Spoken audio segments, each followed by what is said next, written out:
Alors, comment est-ce que les crises économiques vont affecter la croissance? Alors, une crise, on se rappelle, hein, c'est le moment de retournement de la conjoncture, en général dû à un krach.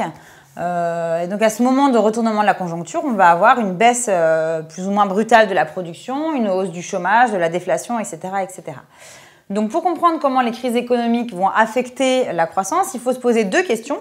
Comment est-ce que les crises économiques vont affecter la croissance potentielle? Donc, la croissance potentielle, ça n'est pas la croissance observée, c'est la croissance maximum qu'on pourrait avoir en utilisant tous les facteurs de production, sans être en surchauffe et donc sans être en inflation, sans avoir d'inflation. Et la croissance effective, c'est la croissance qu'on constate. Donc, sur ce schéma, on a représenté une situation, donc on a le temps et puis la production. Donc on voit en mauve, c'est la croissance potentielle qui suit une tendance sur une période. C'est pour ça que la courbe est parfaitement droite, hein, c'est la tendance.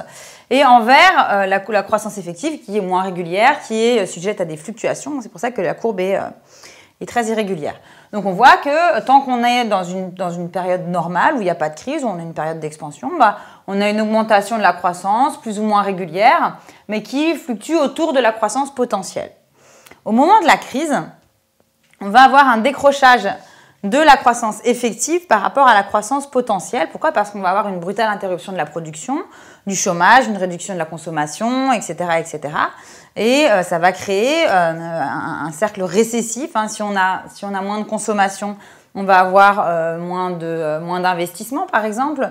Si on a moins d'investissement, les entreprises productrices de capital fixe vont moins embaucher, voire vont licencier, ce qui créera davantage de chômage et donc moins de revenus. Et donc, encore une nouvelle baisse de la consommation, etc., etc. Donc, à court terme, déjà, on voit bien, et c'est pour ça que la croissance effective est la première à décrocher, on voit bien qu'une crise a un impact immédiat sur la croissance. Mais à long terme, une crise a un impact aussi sur la croissance potentielle, puisque quand on a du chômage, par exemple, eh bien, ce sont les individus qui sont au chômage perdent en fait leur qualification. Plus le chômage dure, plus il est difficile de retrouver un emploi.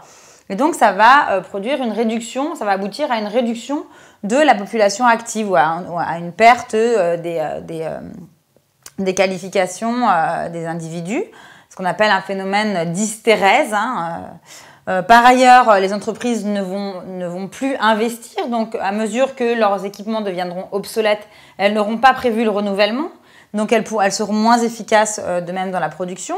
La crise aura peut-être abouti aussi à faire sortir de la population active certaines catégories.